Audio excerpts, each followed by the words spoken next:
A misspelled last name kept me from my daughter for 10 years. October 1985 arrived with cold rain and a wind that seemed to cut straight through the terminal doors. When I climbed the narrow stairs into that airplane, the wind burned my face, and a strange pressure settled in my chest. I did not know it then, but a few hours later my life would split into before and after. I was flying to Anchorage for the first time in my life. I was 28 years old, and I had never been on an airplane before. I had always traveled by train, by bus, by whatever route was cheapest and slowest. But the survey office had decided otherwise this time. The field camp was behind schedule. They needed a geologist on site, fast, so the company bought me a ticket on Northern Pacific Air. And there I was. My palms were wet when I sat down by the window. Fog pressed against the glass. The engines roared under the wing. For the first time, I understood what real fear felt like. It was not fear of height. It was fear of having no control.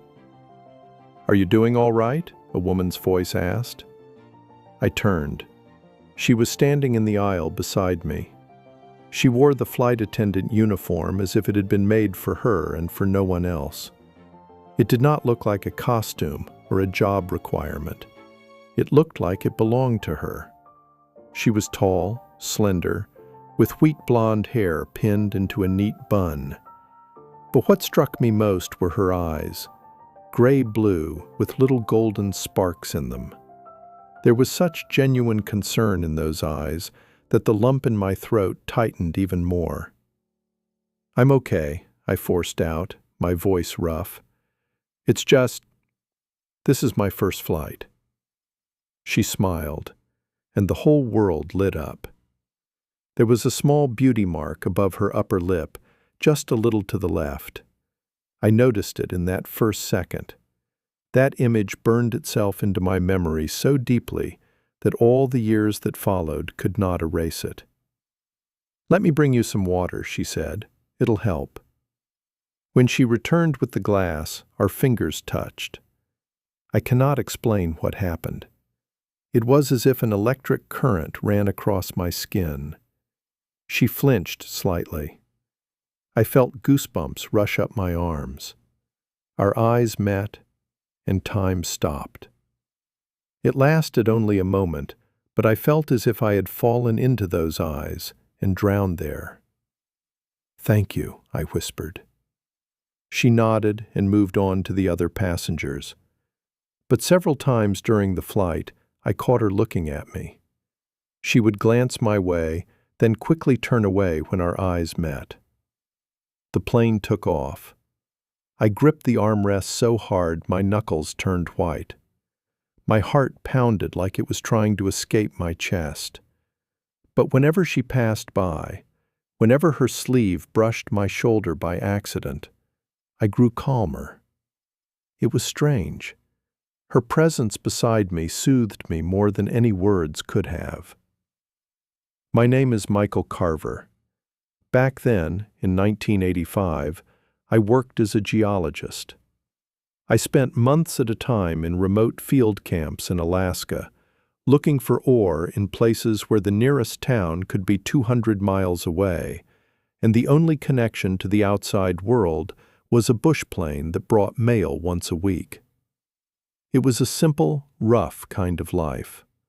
Work, campfires, tents, bad coffee, and the occasional week off in Fairbanks or Seattle. I was used to being alone, or at least I thought I was, until I met her. Halfway through the flight, turbulence hit. The plane shook like a toy. Someone in the cabin cried out. I went pale. My hands turned cold, and my breath caught in my throat. Then she was beside me. "Try to breathe," she said softly, leaning close. "This happens all the time. It'll pass." The plane dropped hard, and instinctively I grabbed her hand. I did it out of fear, out of helplessness. I expected her to pull away, to step back, to remind me that she was working. But she did not pull away. Instead, she squeezed my fingers, firmly, calmly. "Hold on," she whispered. "I'm right here." We stayed like that until the turbulence passed. Maybe it was 1 minute, maybe 5. I do not know. Time lost all meaning. I felt the warmth of her skin, the slender strength of her fingers, and something inside me turned over. When she finally released my hand and straightened up, I saw a faint blush on her cheeks.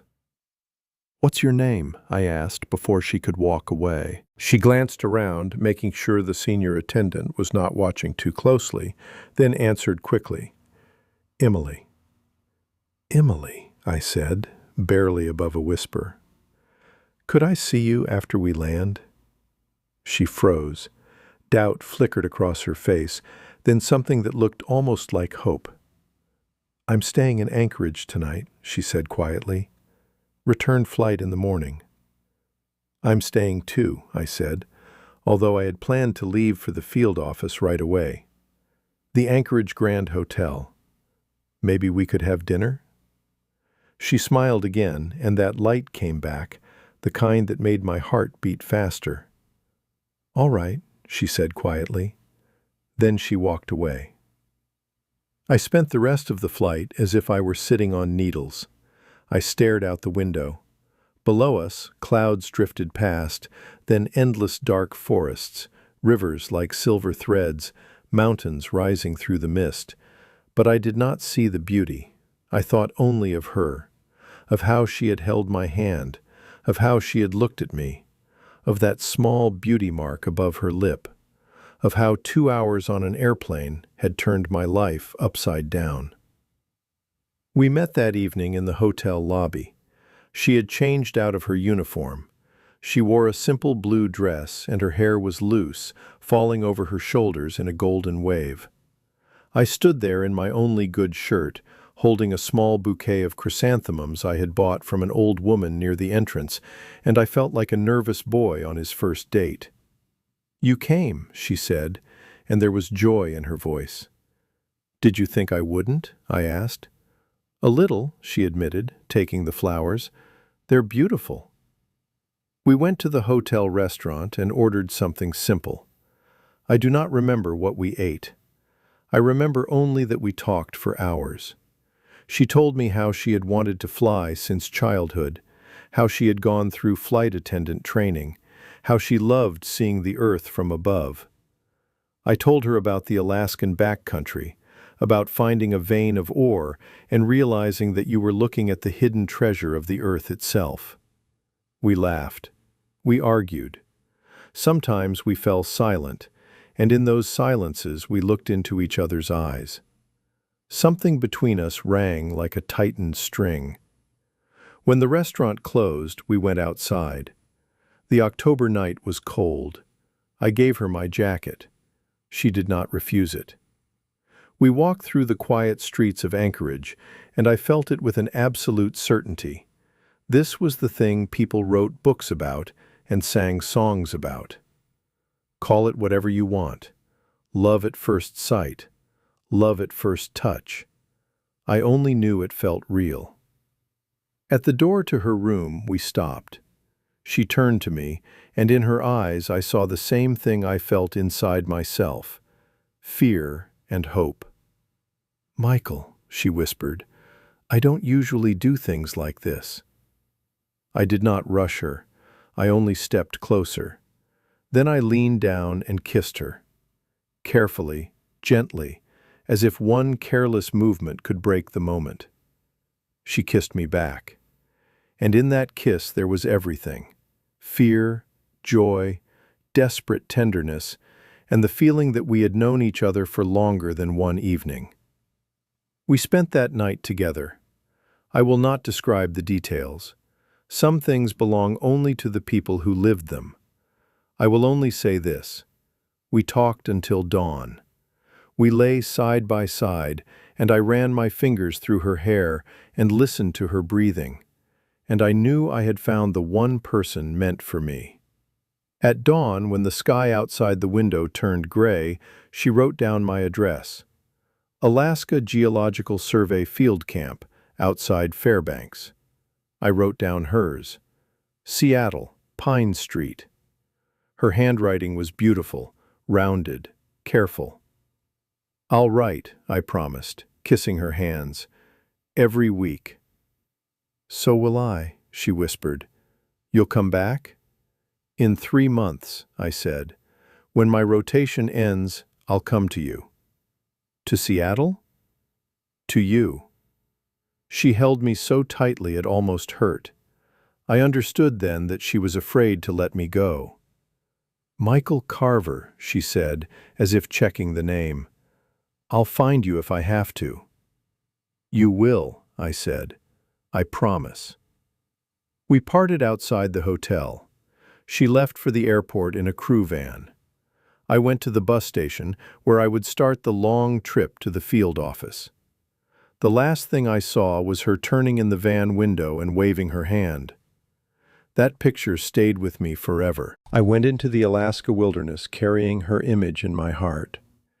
I did not know then that 3 months would stretch into years. I did not know that fate had prepared a trial that would nearly break both of us. That October night, I believed one thing with my whole soul. We would meet again. The Alaskan backcountry in November greets a man with silence so thick that he can hear his own heartbeat.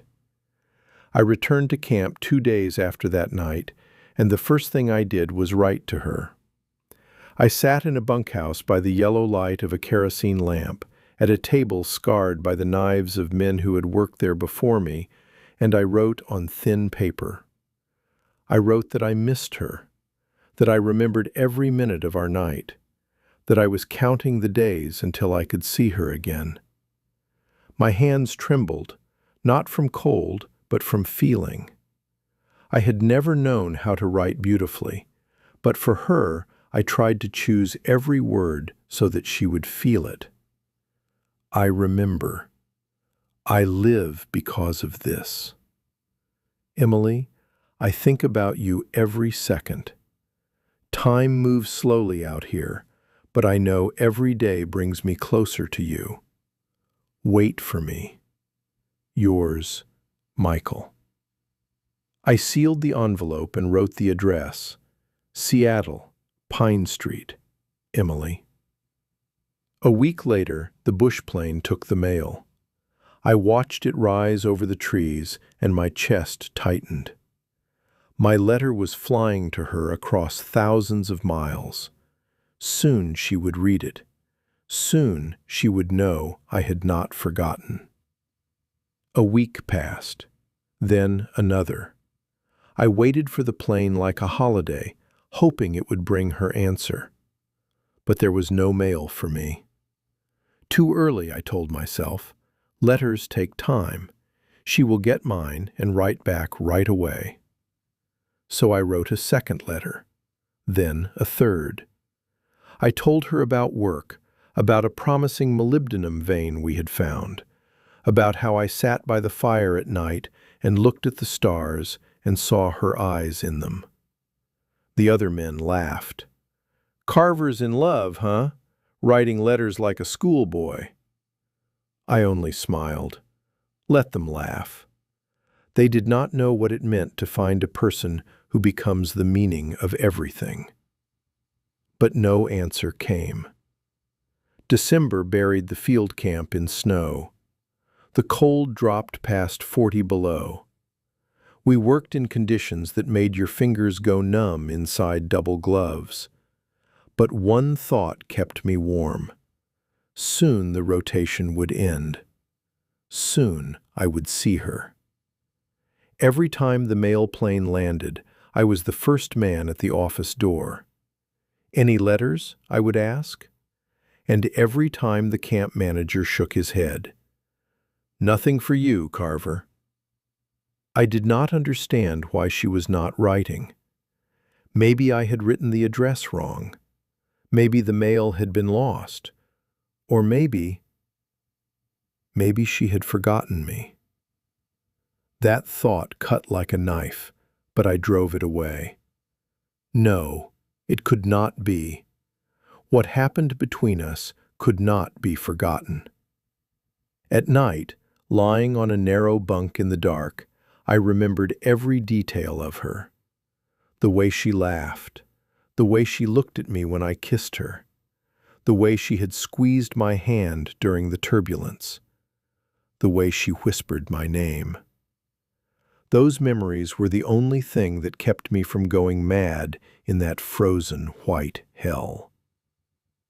January of 1986 found me on a train. My rotation was finished, and I did not go home to Fairbanks. I went straight to Seattle. For 3 days in a cheap sleeper car, I barely slept. I stared out the window at passing stations, forests, towns, and imagined our meeting. I would arrive at her address. I would knock. She would open the door and throw her arms around my neck. We would never lose each other again. Seattle met me with wet snow and a low gray sky. I left the station with her address folded in my pocket. Pine Street. I asked for directions and walked with my heavy bag, my heart pounding so hard I thought it might burst. I found the building quickly. An old apartment house with chipped paint and wooden window frames. I climbed to the 3rd floor, found the right door, and knocked. No one answered. I knocked again, louder. Silence. Downstairs, I saw an elderly woman with a grocery bag. "Excuse me," I said. "Do you know where Emily is, from the apartment upstairs?" The woman looked at me with curiosity. "And who are you to her?" "A friend," I said. "I really need to find her." She sighed. "She moved out, honey, about a month ago, maybe more, took her things and left." The floor seemed to vanish beneath my feet. "Where did she go?" My voice came out rough. "Who knows? People said maybe down south to family. She kept to herself, worked for the airline, always flying. Then one day she packed up and was gone." I stood on that stairwell, and the world around me seemed to lose its color. She had left. She had not waited. She had not even written. Or she had written, and the letters had not reached me. "Did she leave an address with anyone?" I asked, clinging to the last shred of hope. "I don't know, dear. Maybe ask at the airport." I went to the airport and found the Northern Pacific Air office. I explained the situation. "I'm looking for a flight attendant named Emily. I need to contact her urgently." "Last name?" the woman behind the desk asked. And then I understood. I did not know her last name. We had never asked. In the rush, in the fever of that night and that goodbye, we had exchanged only first names and addresses. "I don't know," I admitted. "Her name is Emily. She's about 25, blonde hair, gray-blue eyes. She worked a flight to Anchorage in October." The woman looked at me as if I were insane. "Sir, we have dozens of women named Emily. Without a last name, I cannot help you. And even if I could, employee records are private." I walked out of the airport as if I were moving through fog. Cold wind hit my face, but I did not feel it. I felt only emptiness. I had lost her. Because of my own stupidity, I had never asked her last name. I had thought 3 months was nothing. I had thought we would find each other easily. Now she had disappeared, and I had no trail to follow. I spent 2 weeks in Seattle. I went to every address anyone suggested. I asked neighbors, airline workers, people who might have known her. Dead end after dead end. Emily had vanished. I returned to Alaska broken. I took another field rotation. Work helped, at least a little. It made me too tired to think during the day. But at night, I lay in the dark bunkhouse and cursed myself for not asking her last name, for not staying with her then, for not throwing the job away and following her, for letting her go. The letters I had written never reached her. I did not know then that she had been searching for me too. I did not know that she had written, but had written the wrong last name. She had confused Carver with Carter. I did not know she thought I had lied, given her a false name, and disappeared on purpose. I did not know she was carrying our daughter under her heart and desperately trying to find me so she could say, "We are going to have a child." We had both searched. We had both suffered. But fate had sent us to opposite corners of the country, and it seemed forever. A year passed, then another. I kept working rotations. Whenever I passed through major airports, Fairbanks, Seattle, Minneapolis, Chicago, I stared at the flight attendants. I looked for blonde hair, a graceful figure, that small beauty mark above the lip. Every time I saw a woman who looked even a little like her, my heart stopped. But it was never her. Never. Time does not heal the way people claim. It only teaches a man where to hide the wound. Through 1986, I kept working rotations, and whenever I passed through an airport, Fairbanks, Seattle, Minneapolis, Chicago, I watched every crew that crossed the terminal. I asked quiet questions. I wrote to Northern Pacific Air. Without Emily's last name, every answer came back the same. No one could help me. A last name. That was all I was missing. The one thing I had not asked for because I had been too young, too certain, too foolish to imagine losing her. By 1987, the field had become my hiding place. The cold, the drilling, the 12-hour days, those things were easier than thinking. Sometimes the men tried to pull me back into life. Once, an older geologist named Hank told me, "If you can't find one woman, another one will come along." I tried to believe him. I met women in bars and at town dances. Some were kind, some were beautiful. But every hand felt wrong in mine. Every smile made me remember Emily's. So I left politely, went back to camp, and remained alone. 2 years passed like that, searching, hoping, and returning each time with less hope than before. In the fall of 1988, some friends dragged me to a birthday party in Fairbanks. That was where I met Lisa. She was beautiful, dark-haired, sharp, confident, the kind of woman who knew how to enter a room and become the center of it. She noticed me right away. After 2 years of loneliness, being wanted felt almost like being saved. We started seeing each other, and little by little I got used to her presence. I will not say I loved her. I did not. But she was real. She was there. 3 months later, she asked when we were getting married.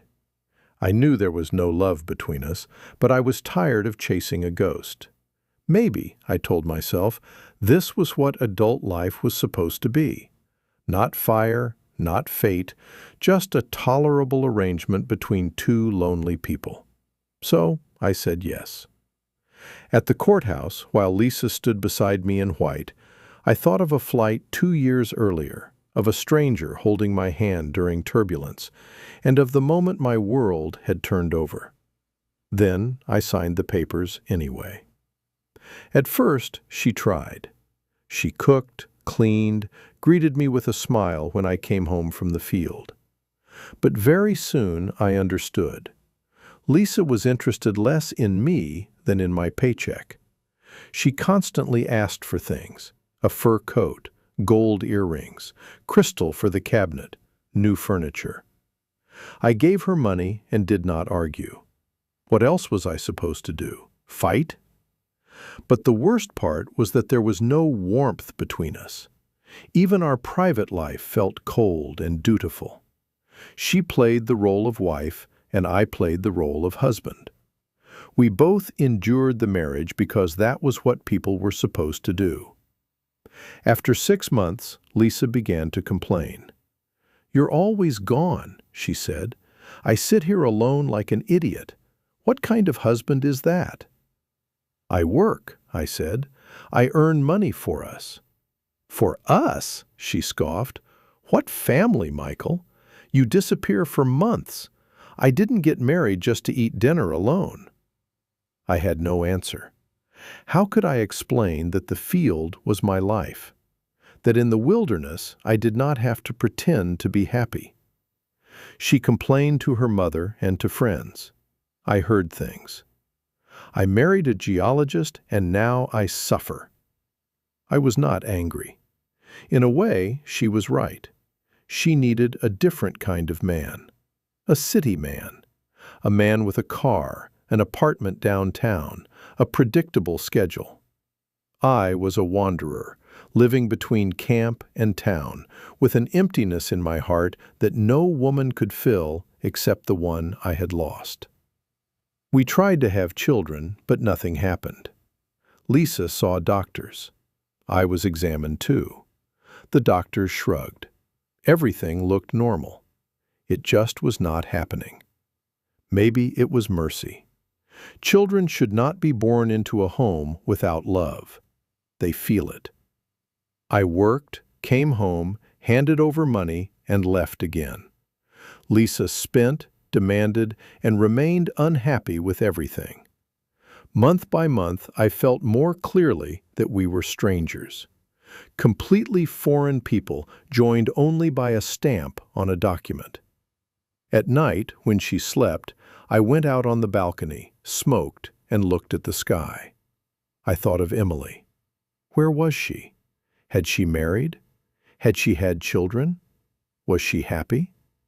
Or did she also sometimes remember that night in Anchorage and wonder what might have happened if we had not lost each other? I did not know then that she had given birth to my daughter. I did not know that she was raising her alone.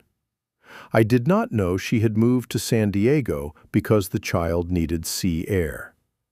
I did not know that every day she looked at that girl and saw my eyes. She had spent years searching for Michael Carter, a man who did not exist. We were living in different cities, different worlds. I was in a loveless marriage. She was with our child, and I knew nothing about it. Between us lay thousands of miles and one small mistake. One wrong letter in a last name that changed everything.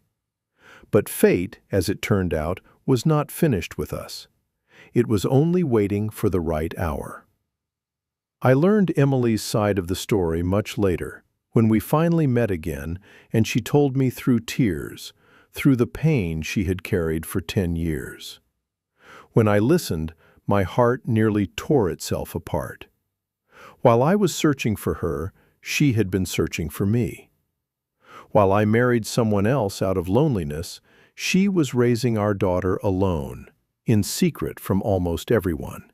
So now I will tell this part the way she told it to me, because this is not only my story, it is ours. Emily returned to Seattle from that flight a different woman. She confessed to me later that she had never felt anything like what she felt with me. That night in Anchorage had overturned her whole world. On the flight home, she kept the paper with my address pressed against her chest, as if it were the most valuable ticket to the future. She waited for my letters. Every day she checked her mailbox. Weeks passed, and no letters came. Then she wrote to me herself. She addressed the letter to the field camp in Alaska, to Michael Carter. Carter. She had heard Carver, but in her memory it became Carter. Maybe I had said it too quickly during our goodbye. Maybe the noise of the street swallowed the sound. Carver, Carter. One letter, one cursed letter that separated us for years.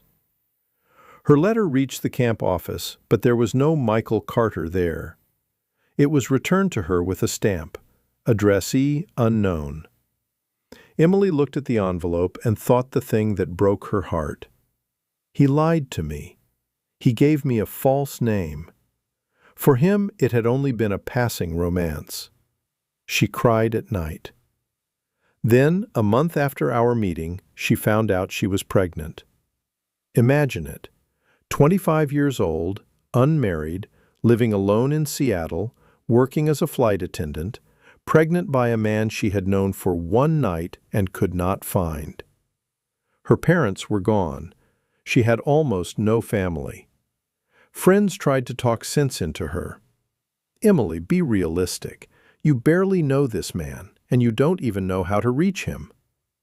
But she could not do what they advised. She placed her hand on her stomach and felt that this was not just a child. This was a piece of the one night when she had been truly happy. A piece of the man she had loved from the first glance. "I'm having this baby," she told them, "and I'm going to find him. Somehow." She kept flying until her pregnancy began to show. Then she went on leave.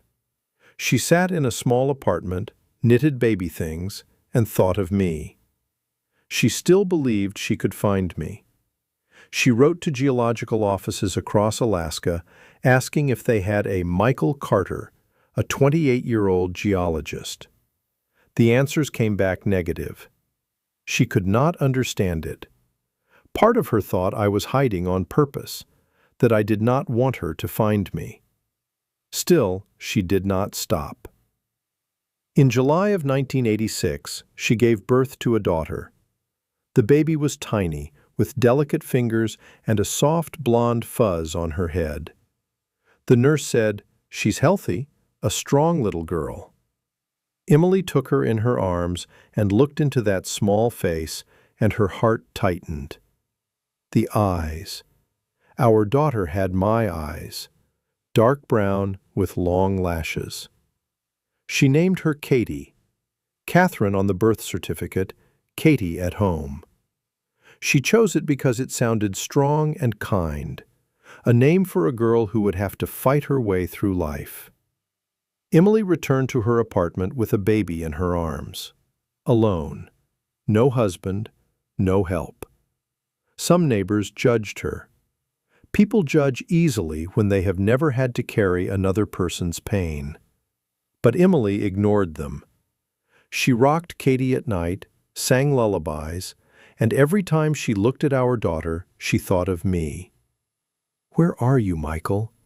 Why don't you know you have a daughter?" Money ran out fast. The leave pay was small. 6 months later, Emily returned to work with a new assignment, this time based farther south. She left Katie with a neighbor for money, flew, smiled at passengers, served drinks, and searched the faces of men in every cabin. Maybe one of them would be me. But I was never there. Katie grew. 1 year old, 2, 3. A bright, clever little girl with my eyes and Emily's smile. She would ask, "Mommy, where is my daddy?" Emily would answer, "Your daddy works far away, sweetheart, but he'll come back." Maybe she believed it. Maybe she was trying to believe it. When Katie was 4, she began having breathing attacks at night. Doctors diagnosed asthma. Damp weather, cold winters, bad air, everything made it worse. One doctor told Emily plainly, "If you want your daughter to breathe, take her to the ocean. Warm air, salt air. She needs it." Emily did not hesitate. She quit her Seattle route, packed what little they owned, and moved to San Diego. It was 1990. Life was unstable. Airline jobs were changing, money was tight, and the future felt uncertain. But Emily found work with a regional carrier, rented a small apartment near the beach, and took Katie to the ocean every morning. The salty air helped. The girl breathed easier. And Emily kept searching for me. 5 years passed, then 6, then 7. She understood that the chances were nearly gone, but she could not stop. She wrote to archives, survey offices, mining companies, geology departments. Michael Carter, 28 in 1985, geologist, Alaska. Everywhere the answer was the same: no such person found. I started to think I was losing my mind, she told me later, her voice shaking. Maybe I imagined you. Maybe that night never happened. But then she looked at Katie and knew. No, I had existed. I had been real. She had to find me so our daughter could know her father. Katie grew up without a father, and it hurt. She saw other children with dads and asked, "Mom, will my dad ever come?" Emily would hold her and whisper, "He will, sunshine. One day he will." But the years passed, and hope grew thinner. Have you ever felt that you lost the most important thing in your life? That through one mistake, one moment, you missed your happiness? Emily lived with that every day. She worked, raised her daughter, smiled when she had to. But inside there was a hollow place, because I was not just a man she had spent one night with. I was the half of herself her soul had recognized at first sight. Men tried to court her. She was young, beautiful, and alone. But she always shook her head. "I have a daughter," she would say, "and I'm waiting for someone." Her friends laughed. "Emily, you're waiting for a ghost. Forget him. Live your life." But how do you forget the man whose child you gave birth to? How do you forget the night you first felt that you had found the person meant for you? She could not. So she waited. And I, at that same time, was living in Fairbanks with Lisa, in a marriage without love, not knowing that somewhere in San Diego my daughter was growing up, that a little girl with my eyes was asking about her father, and her mother did not know what to answer. We were so close and so far at the same time. Emily kept flying. Maybe our routes crossed. Maybe we stood in the same airports on the same days and missed each other by minutes. Fate was saving that meeting for later. In the early 90s, Katie started school. She was smart, curious, already reading more than other children her age. Teachers praised her. Classmates asked, "Why don't you have a dad?" Katie answered proudly, "I do. He's a geologist. He works far away." She believed in me, though she had never seen me. She believed because her mother told her I would come back. At night, Emily stood by the window, looked at the ocean, and prayed. She had never been especially religious, but she prayed anyway. "God, let me find him. Let my daughter see her father. Not for me, for her." And God heard. But the answer did not come right away. First, I had to go through my own hell. I had to understand that without Emily, I had not been living. I had merely existed. I had to understand that a marriage without love is a prison, that money and work mean nothing when the one person you need is not beside you. 10 years passed from our first meeting. 10 years of pain, searching, hope, and despair. And fate prepared to bring us together again in the place where it had begun, in the sky. Because some stories begin in the clouds, and only there can they continue. The year 1995 was hard. Mining contracts were unstable, paychecks were late. Towns that depended on drilling and exploration were struggling. Out in the field, things were simpler. At least we had food, work, and a reason to get up before dawn. I would come to Fairbanks for a few days, leave money for Lisa, and go back out. We barely spoke. She met me with a dissatisfied face, counted the cash, and went into the bedroom. I slept on the couch. We lived like neighbors, cold, unhappy neighbors. One fall morning, my supervisor sent me on a business trip to Chicago. I had to handle permits, documents, and meetings for a new exploration project. I flew out early, exhausted and tired of my own life. I was 38. Gray had begun to show at my temples. Lines had settled around my eyes. When I looked in the mirror, I saw a man who had stopped expecting happiness. I boarded the plane, put my bag under the seat, leaned back, and closed my eyes. I only wanted to sleep and think about nothing. "Good morning, juice or water?" That voice. I opened my eyes and the world stopped. She was standing in front of me, Emily, older than she had been 10 years earlier, with fine lines at the corners of her eyes, but still Emily. The same gray-blue eyes, the same beauty mark above her lip, the same blonde hair pinned neatly under the airline cap. Her uniform looked as if time had not moved, as if this were the same October flight from 1985. I could not breathe. My heart hammered, my ears rang. She looked at me and went pale. The tray in her hands trembled, the cups rattled. "Michael," she whispered, and her voice broke. "Emily." We looked at each other, and everything around us vanished. Passengers, engine noise, the white glare through the windows. There was only us, and 10 years that had passed like they were nothing.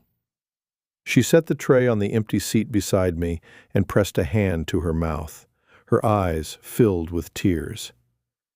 "I can't. I thought—" She could not speak. I stood and stepped toward her.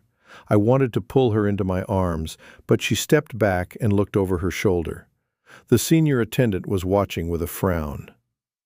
"I have to work," Emily breathed. "But Michael, please don't leave after we land. We have to talk." I nodded. I could not speak either. The lump in my throat would not let the words out. She returned to her duties, but I caught her looking at me again and again.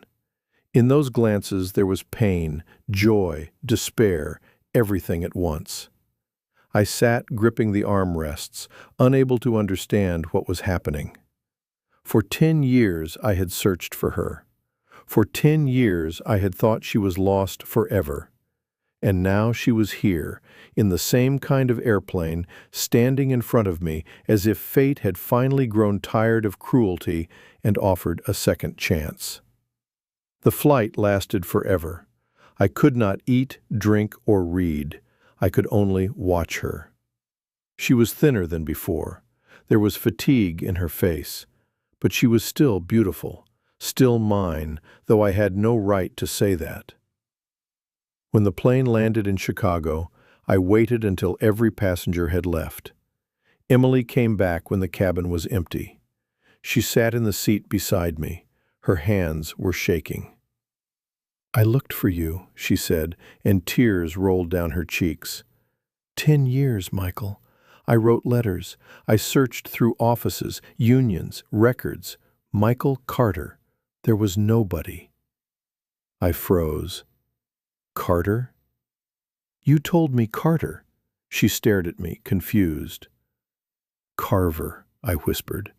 "My last name is Carver. Michael Carver." She covered her face with both hands and began to sob. "Oh, God, I got it wrong. One letter. I thought you lied to me. I thought you gave me a false name so I couldn't find you." I pulled her into my arms. She clutched my shirt, and we sat there holding each other and crying. 10 years. 10 cursed years because of one letter. I looked for you too, I said. I went to Seattle. You had moved. I tried the airline, but I didn't know your last name. I thought you forgot me. Forgot you? She pulled back and looked at me with wet eyes. Michael, I had your daughter. It felt like electricity struck me through the chest. What? A daughter, Katie. She's 9. She has your eyes and your smile. I raised her alone, and every day I told her you would come back. I could not breathe. A daughter. I had a daughter. A 9-year-old girl I had never seen. Why didn't you tell me? I asked helplessly. How? She cried. I searched everywhere. My letters came back.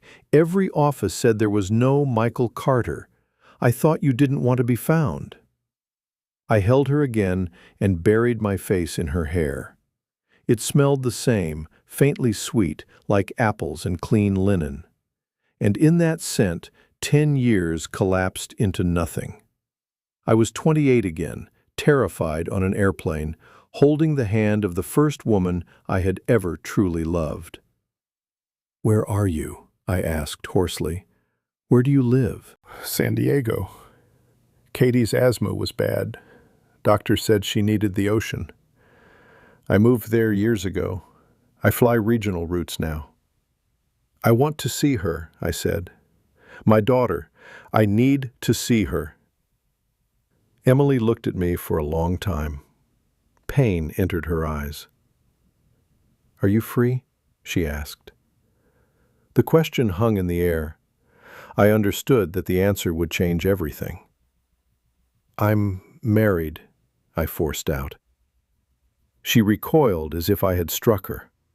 But I don't love her, I said quickly. Emily, listen. I looked for you for 2 years. I couldn't find you. I thought you were gone forever. I married because I was lonely. We have no children. It isn't a marriage. It's only paperwork. A paper marriage, she said quietly. And a wife waiting at home. Tears slid down her cheeks again, but now they were different, bitter. I can't destroy your family, Michael. I'm not that kind of woman. There is no family. I grabbed her hands. Lisa doesn't love me. She wants money, status, things. I mean nothing to her. But you are married, Emily repeated, gently freeing her hands. I won't be the reason you divorce. I don't want Katie growing up thinking her father left one woman for another. Emily, please. She stood, wiped her face, and tried to smile. It failed. I have to go. My return flight is in 3 hours. Give me your address, I begged. A phone number, anything. She took a pen from her pocket, tore a page from a small notepad, and wrote down an address in San Diego and a home phone number. But Michael, she said, please don't call unless you truly know what you're doing. You're married. I have a daughter to protect. What happened between us, maybe that belongs to another life. Then she turned and walked toward the exit. I sat there holding that piece of paper, watching her leave. Just like 10 years earlier, she was disappearing from my life again. But this time, I knew where she was. This time, I knew I had a daughter. And I knew I would not be able to forget and go on living as if nothing had happened. The business trip, the meetings, the paperwork, Chicago, none of it mattered anymore. I had found her. And I had lost her again because I was married. Because there was a woman at home wearing my ring. A woman I had never loved, but a woman all the same. I returned to Fairbanks a week later. Lisa met me at the door with her usual complaints. I looked at her and did not hear a word. I saw only Emily's tears, her hands pulling away from mine, her back as she walked down the aisle. I saw Katie, a 9-year-old girl who did not know me, asking her mother when her father would come. At night, I lay staring at the ceiling. The paper with the address and phone number stayed in my shirt pocket. I took it out, looked at the numbers, wanted to call, then stopped myself. Emily was right. I was married. I could not simply throw everything away. Or could I? For the first time in years, I asked myself what was keeping me in that marriage. Duty? Habit? Fear of judgment? Lisa did not love me. I did not love her. We were strangers. So why were we still together? In San Diego, Emily came home, hugged Katie, and cried. Katie was frightened. "Mom, what happened?" Emily held her tight and whispered, "I saw your father. He's alive. He remembers us." But she did not tell Katie that I was married. She did not tell her that we had found each other only to lose each other again. Fate had brought us together for a moment to show us that love had not died, that 10 years had not killed what we felt. But fate had also separated us again because I was bound to another life. How long can a man live in a cage when he knows the key is in his hand? After that meeting on the plane, I changed. Not all at once, not dramatically, but something inside me broke open.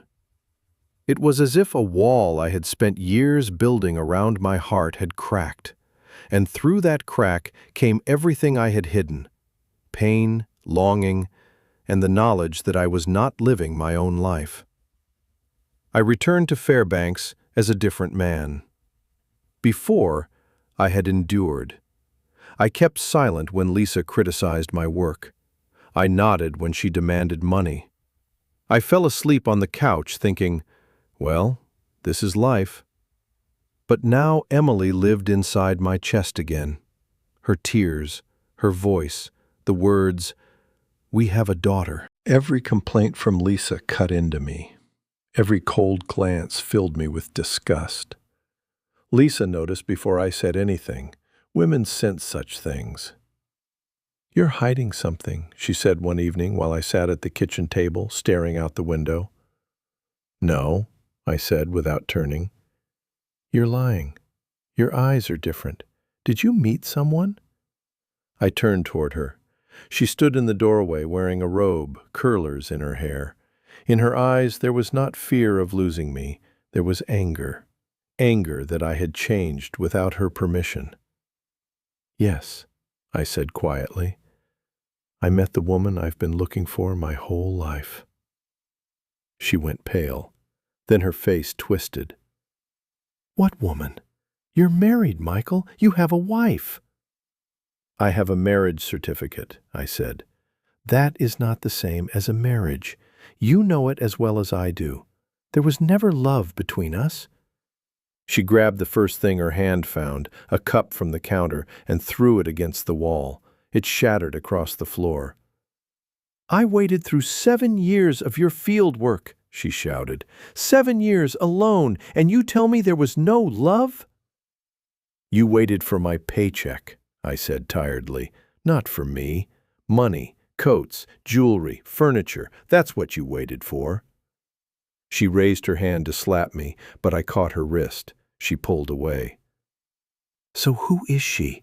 Lisa hissed. "A flight attendant? Some woman from an airport? What did she promise you?" "Nothing," I said. "She told me to walk away because I'm married, because she has principles." I did not finish the sentence. She understood it anyway. "Unlike me, you mean?" Her eyes narrowed. "So I'm the bad one and she's a saint. Fine. Go to her. File for divorce. But know this, I won't make it easy. I'll take everything I can." "Take it," I said, standing. "The apartment, the savings, everything. I only want freedom." That night, I left and stayed with a friend. Later, I rented a small room. I could no longer live under the same roof with Lisa, but I did not file for divorce immediately because I was afraid.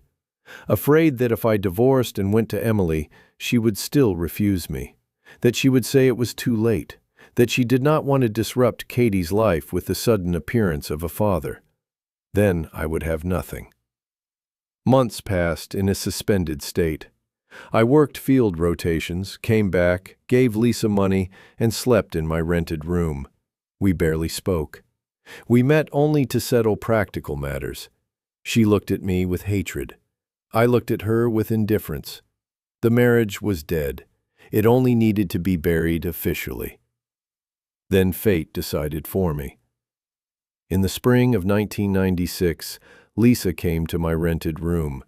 She was dressed carefully, wearing new makeup and a dress I had never seen. There was a feverish shine in her eyes. "We need to talk," she said. We sat at the small kitchen table. She lit a cigarette, though she had not smoked before. "I met someone," she said, not looking at me. "A businessman, real estate. He has money, a car, connections. He wants to marry me." I waited. "He's moving to Miami in 6 months, expanding his business there. He wants me to go with him." "Go," I said. She looked up, surprised. "You don't mind?" "Lisa, I wish you happiness, truly. File for divorce. I won't object. The apartment is yours. The savings are yours. I don't want anything." She put out the cigarette, and for the first time in years, her face softened. I saw something almost honest in her eyes. "We weren't right for each other, were we?" she asked quietly. "No," I said. "We weren't."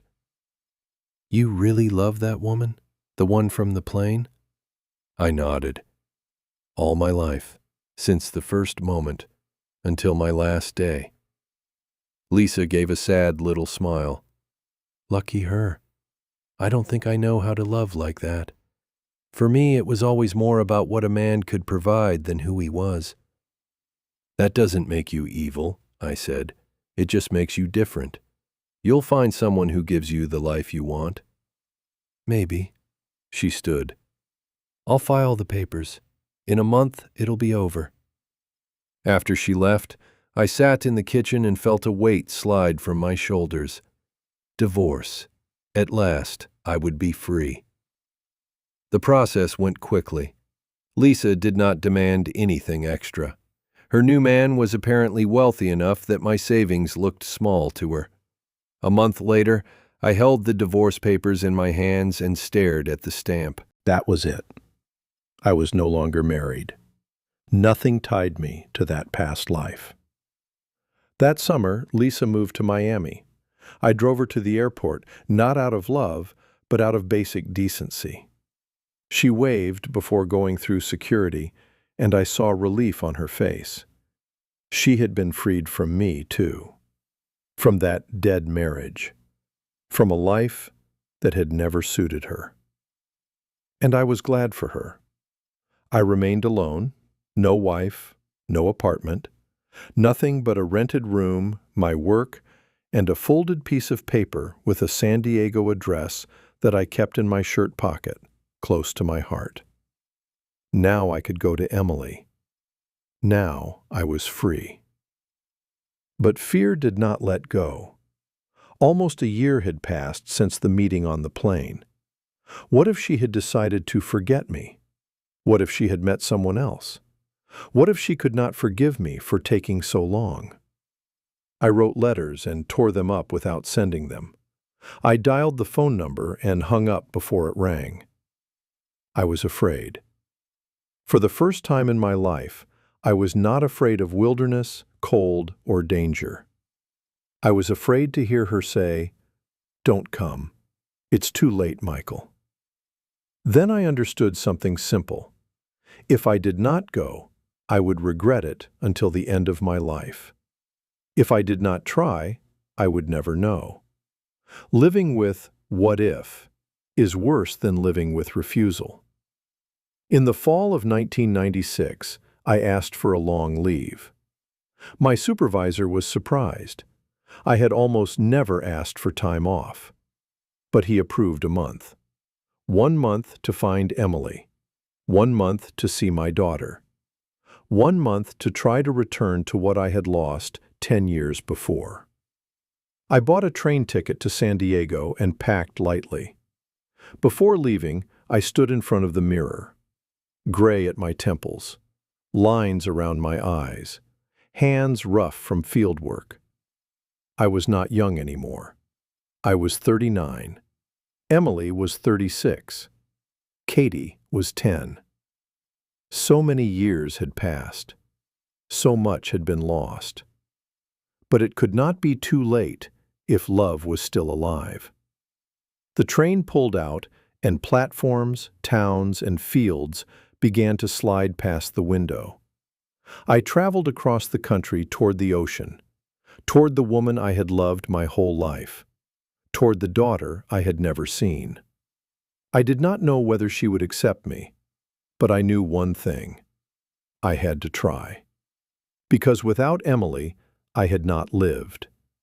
I had survived. And a man can survive for a long time, but at least once, he wants to live. San Diego met me with a warm October wind and the cries of gulls over the rooftops. I stepped out of the station with my bag in my hand and stopped, breathing in the air. It smelled of salt, seaweed, sun-warmed pavement, and freedom. I had never lived by the ocean. Most of my life had been spent among forests, mountains, and frozen camps. Here, everything felt bright and open, as if the sky had widened all the way to the horizon. I found a cheap motel near the center of town, rented a room for a week, left my bag, and went outside. In my pocket was the paper with Emily's address, a small apartment near Ocean Beach. But I did not go there immediately. I was afraid. My hands shook. My heart pounded. What would I say? How would I begin? "Hello, Emily. I got divorced and came." It sounded ridiculous. So I walked toward the ocean. The evening light warmed the streets. Palm trees moved in the wind. Couples sat on benches. Old men fed birds. I reached the boardwalk and stopped. Before me stretched the Pacific, vast, dark blue, with white foam breaking near the shore. The sun was dropping, painting the water orange and pink. I stood there and thought, somewhere in this city, Emily lives. She raises our daughter. She walks these streets. She looks at this ocean. So close, still out of reach. "Mom, look, I think I saw a dolphin." A child's voice rang out to my left. I turned. A girl of about 10 stood near the railing a few yards away. The wind tossed her blonde hair. There were freckles across her nose. She pointed toward the water.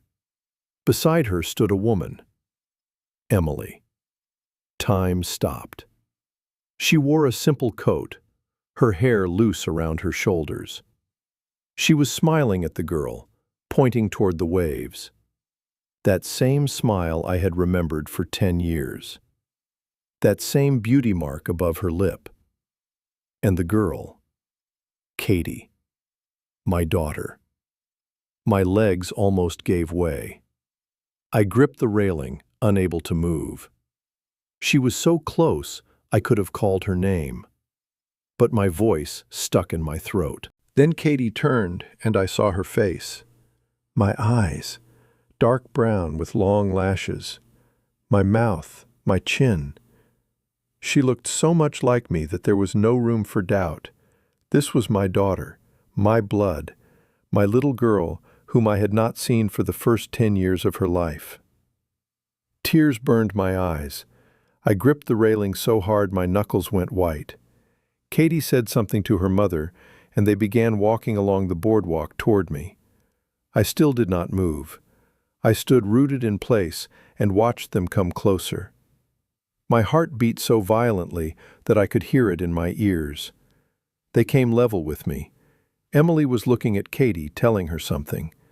Then she must have felt my gaze because she lifted her eyes and froze. We stared at each other. A few seconds stretched into forever. Her face went pale. Her eyes widened. Her lips trembled, but no sound came out. "Mom?" Katie tugged at her hand. "What's wrong?" Emily did not answer. She was still looking at me, and tears slowly rolled down her cheeks. "Emily," I breathed. My voice sounded rough, unfamiliar. "I'm sorry to come like this. I had to." She took one step toward me, then another. Then suddenly she threw herself into my arms so hard I nearly stumbled. She held me tightly, desperately, and began to sob. "You came," she cried. "God, you came. I thought you wouldn't." "I'm divorced," I whispered into her hair. "I'm free, and I came if you'll have me." She pulled back and looked into my eyes. Her face was wet with tears, but she was smiling. "I waited 10 years for you," she said. "Do you really think I would send you away now?" I pulled her close and kissed her. Salt from her tears, wind in her hair, the sound of the ocean.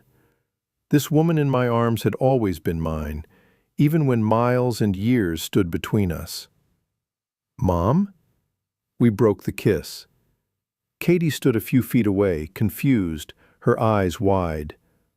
"Who is he?" she asked quietly. Emily knelt in front of her and took her hands. "Katie, remember how I told you your dad worked far away?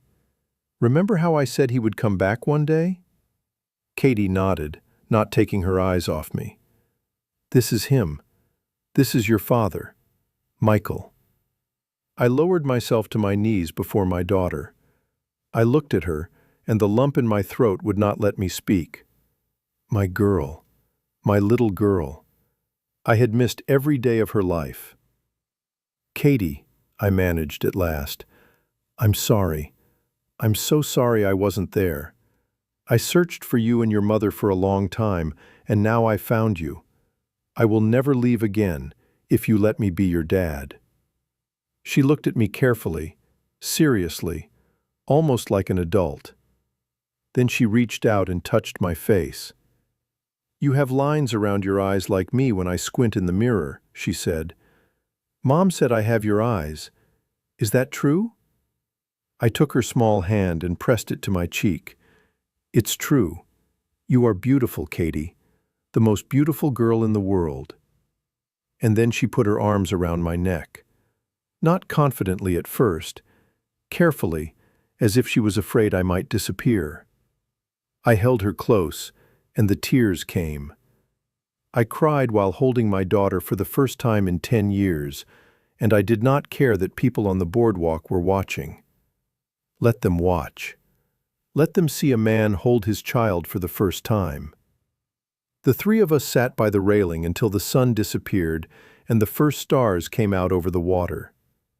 Katie sat between us, holding my hand and Emily's, telling me about school, her friends, the ocean, and the drawings she liked to make. I listened to her voice and could not get enough of it. Emily watched us and cried again, but now from happiness. "Are you staying?" Katie asked suddenly. "Or are you going away again?" "I'm staying," I said firmly. "Forever, if your mother doesn't send me away."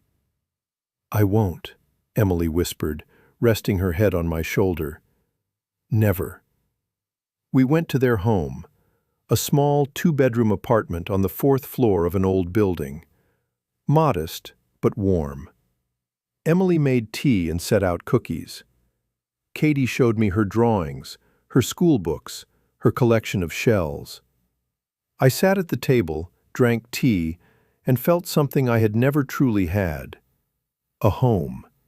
A family. The thing I had been missing for 10 years. After Katie fell asleep, Emily and I went out onto the tiny balcony. We stood there holding each other, looking at city lights and listening to the ocean in the distance. "I was afraid you wouldn't come," she said softly. "After that flight, a year passed. I thought maybe you had forgotten. Maybe you stayed with your wife." I couldn't forget. I divorced as soon as I could. I should have come sooner, but I was afraid. Afraid of what? That you would say it was too late, that I wasn't needed anymore, that Katie didn't need a father who appeared after 10 years. Emily held me tighter. "Michael, I loved you for 10 years. I waited. I searched. I believed. Do you think I would turn away now? We were always a family. Fate just tested us." I kissed her slowly, gently, and understood one thing. I was home. At last, I was home. That night, I slept on the couch in their living room. I lay in the dark, listening to Katie's quiet breathing behind the wall, the faint rustle from Emily's room, and I smiled. 10 years of wandering had ended. 10 years of searching had brought me here, to the ocean, to her, to my daughter. In the morning, Katie woke me by shaking my shoulder. "Dad, get up. I want to show you the beach." Dad. She called me Dad. That one word filled my chest with such warmth that I nearly cried again. We went to the beach together, Emily, Katie, and me. October was warm, and the water had not yet turned cold. Katie ran into the waves, shrieking with joy. I stood knee-deep in the water, watching her. There she was, my girl, laughing, splashing, alive, and I was there beside her at last. Emily came up and took my hand. "Thank you for coming," she whispered. "Thank you for waiting," I said. We stood on the shore, holding hands, watching our daughter run through the waves. And I knew this was only the beginning. There was still a life ahead, a life we would live together. The first weeks in San Diego felt like a dream I was afraid to wake from.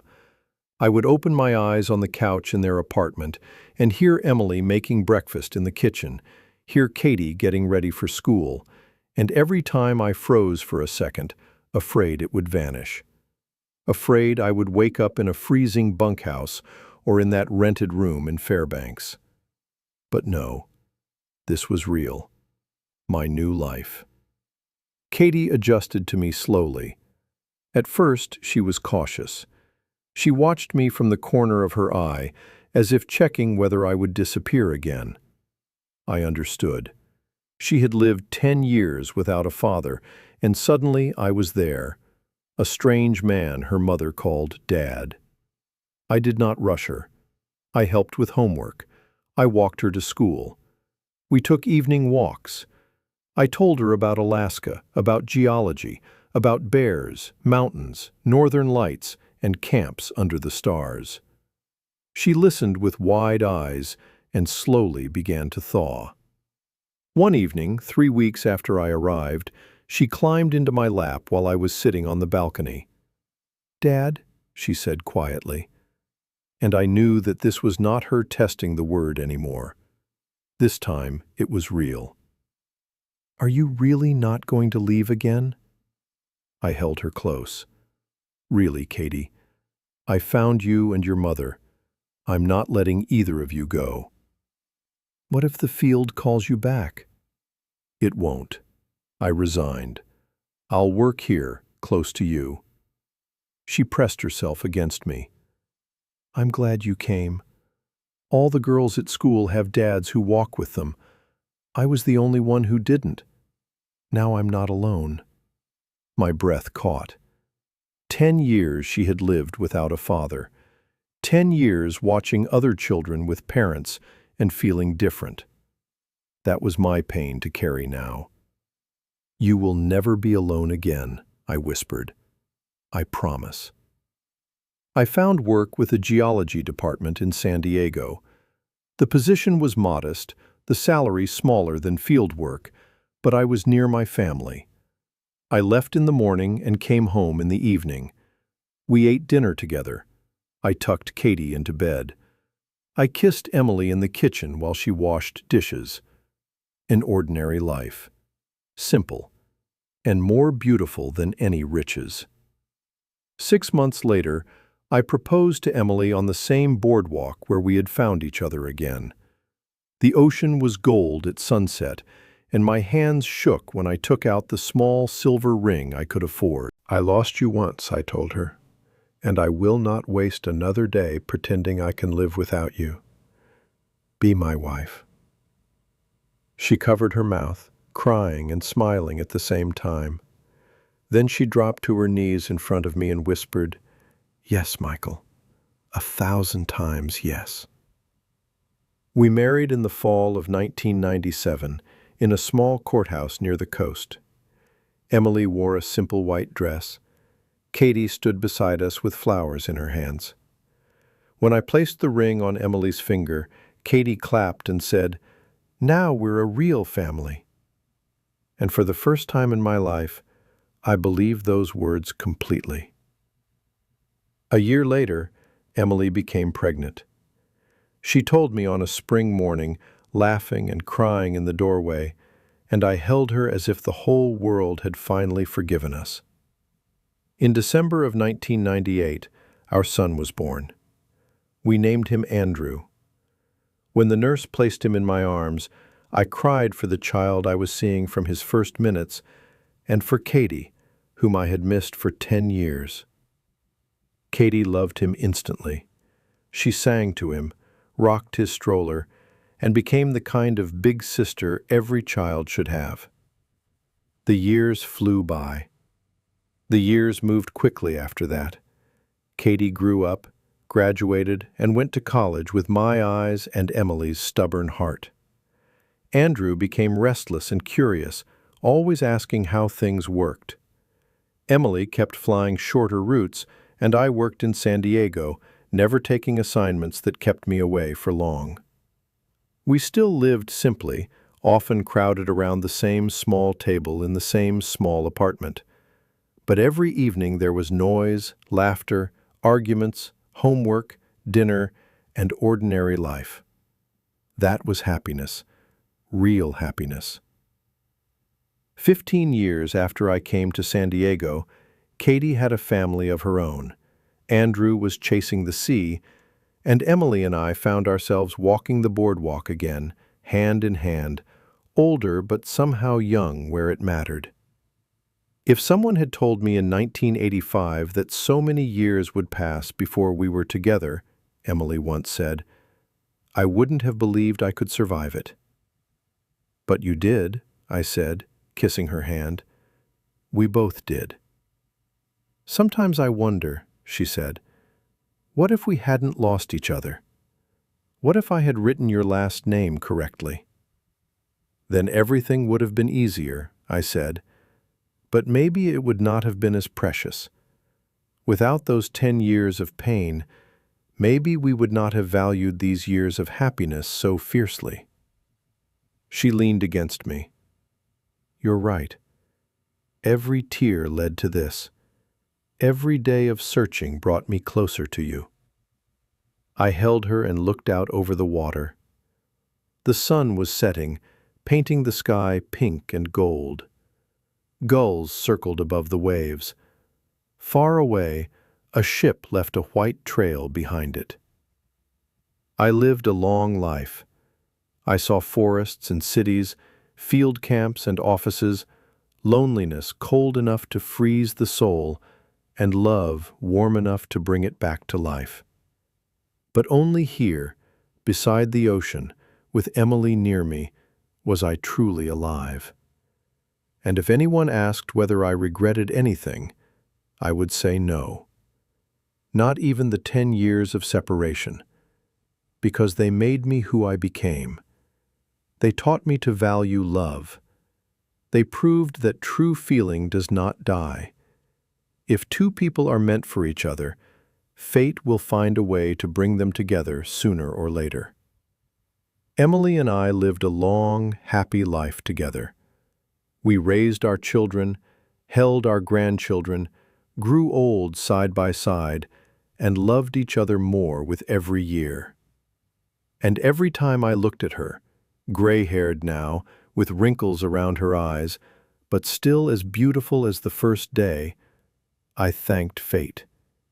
For that October night on the flight to Anchorage, for the turbulence that made her squeeze my hand, for the one-letter mistake that separated us, for the meeting 10 years later, for all of it. Because this was not only a love story. It was a story about how real love can survive time, distance, mistakes, and fate itself. If two people are made for each other, they will always find their way back.